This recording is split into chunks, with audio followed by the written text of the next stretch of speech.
Hello, everyone, and welcome to the Trade Ideas live trading room recap for Thursday, February the 11th.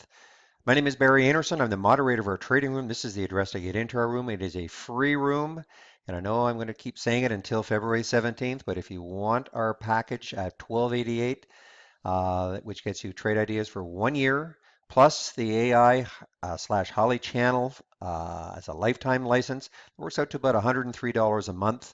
I think the monthly right now is 99. So in essence, if you take the 1288 right now before February 17th, you're getting our AI Holly channel for free almost. So if you want it, just please copy or type this into your as a URL and click on it, and it'll take you right to the subscription area.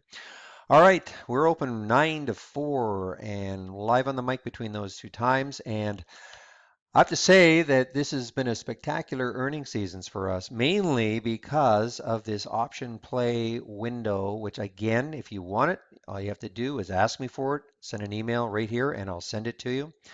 It's been unbelievable. It's just literally been unbelievable. Um, I'm a guy who usually only trades about two or three, maybe four trades a day, and now I'm just trading way more. Now, a lot of it is because I'm in the trading room and I'm, having to scour for different ideas and, to help the room and perhaps point them in directions which I think might be good. And I'm now, of course, taking a lot of those. And before, I'm not saying I was lazy, but I would probably only do about three or four trades a day. I'm doing about 15, and that's why in the video I cannot go over them all. The video would take an hour. So I try to highlight the ones that are interesting. I don't shirk away from the ones that have lost me money. In fact, let's take a look at INT. INT, unfortunately, and it just whipped around on me. This came in on the, again, on my option plays. Now, I will say this is that the option plays right now are working way better on the short side, which is obvious. I mean, the market's down 300 and most of them are earnings plays. And it just makes sense because, what we're looking for are abnormal option volume. And so again, just so you know, I'm not buying options on this. All I'm doing is I just want to find out the stocks that are having abnormal activity option wise. And so, when companies are due to release, the day before, the day of, maybe the day after, that's when you're usually going to find option activity spiking. So that's why we're getting a lot of plays, and most of them are on the short side because number one, with their earnings are not good, and the market's going down because the earnings aren't good. Anyway, this one, I mean, I got in right around here, 52.57, and I escaped. I mean, look at what it went down to, 50, almost a dollar off. I got out at 42.09, and then maybe 5 minutes later, it spiked all the way up to 43.37, and it's come right back down again. So this is a very whippy one. So I can't cry about this one. I was happy that I got out when I did because, look what it did. It could have just kept dropping.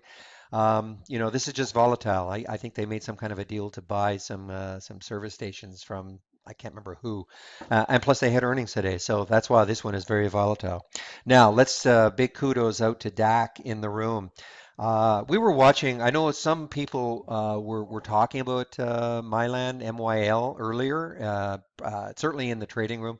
Sorry, in the pre-market when we were watching stocks that have been beaten up. But he said, I'm shorting it he didn't say the price, but he said, I'm short, SS MYL. So when he did that, I actually got into it also. And this was my best play of the day, 42.35, right around this area here, shorted.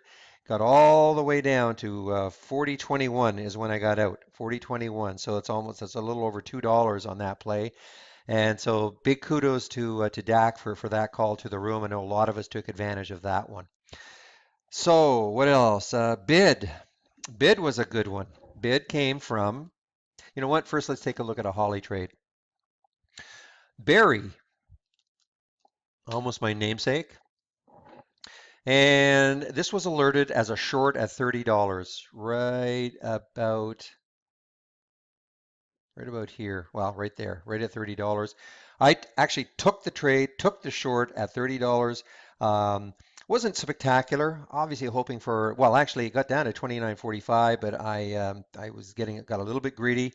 Look where it touched, though. It's amazing, isn't it? Look at the bottom of that candle right there, and there is the bottom of that candle right there. It's amazing how many times you see that. And then it popped back up through there. So, I got in the short at 30 and was out at 29.82 and 29.76. Now, the one that really I missed, though, unfortunately, was flow, and that came from Holly also. And that was a short at, let's see, where was it? It was at 17.31. Now, the interesting thing, so the short was at 1731, right about here. So what it's looking for stocks that look like they're topping out and will fall. And of course, and also probably have to be down for the day. So that's exactly what happened, 1731, and look at the collapse. Now, the interesting thing, though, is that we have this non-exit profit column. What this is telling us is that all of our excuse me, all of our trades have stops. They're either time stopped, so you're only holding them for a certain amount. And this is for the calculation. This is to get, the end of day calculation. This doesn't look good right now, but, look where it was. And as I said to people at the beginning, when we've got profit like this, you cannot, absolutely not let this happen. You cannot let all these winners turn into this loser. You have to start taking profit along the way. Even if Holly is saying, to hold it for 60 minutes or hold it, for $1 or whatever, you have to, we're trying to fine tune the way we execute the stop so that we can get a more realistic profit picture in here. Because look, nobody in their right mind would let all this profit turn into a loss. Now it has bounced back. It did bounce back, and now it's going down again.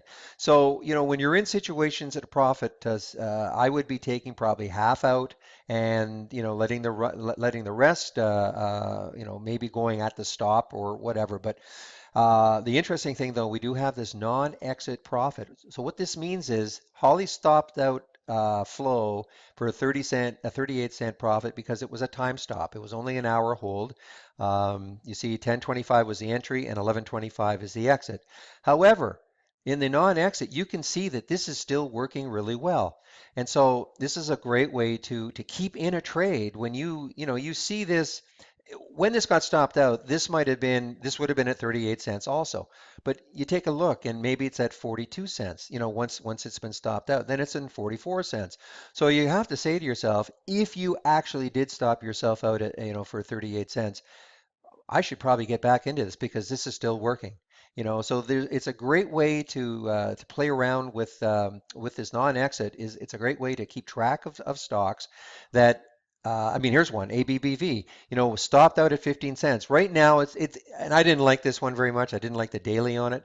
So, but it's in a 23% profit. So in other words, from 52.25, it's obviously just a little bit over 52. I did not like this one because the just didn't the daily didn't set up well for me.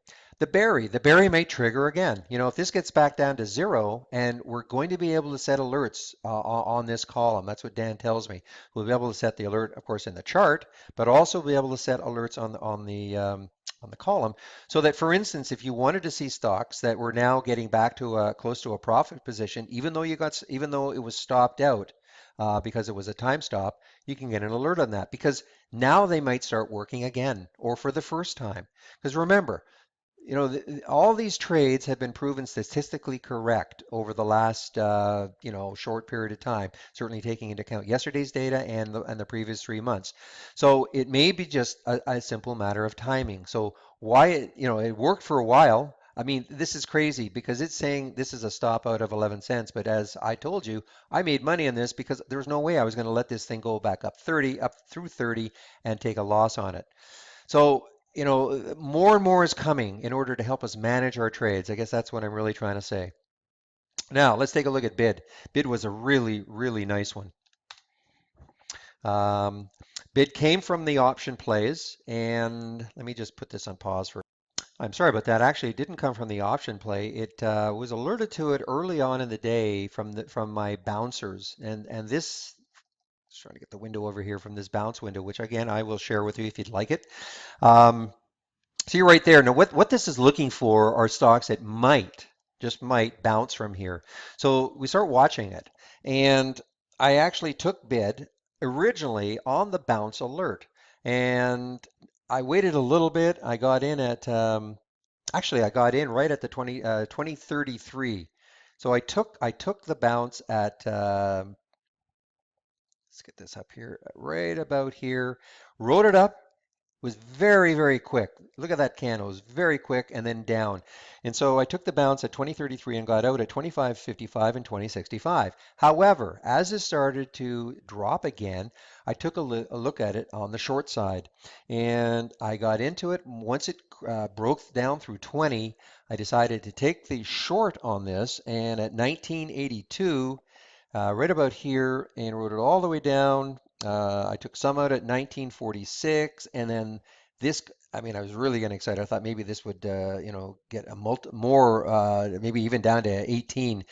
Didn't quite happen that way. So as it came back up, I got out at 1907. But this is just an example of playing the same stock both ways. Took the bounce here, and then the short on the way down.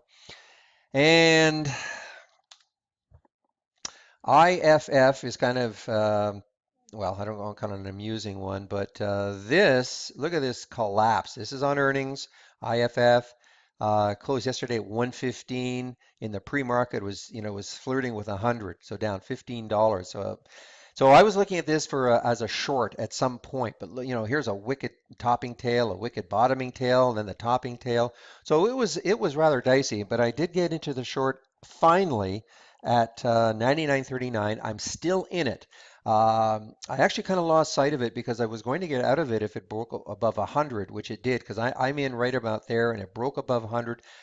To be completely honest, I kind of forgot about it. I had so many trades, and I don't have a lot of this, so it wasn't like it was getting.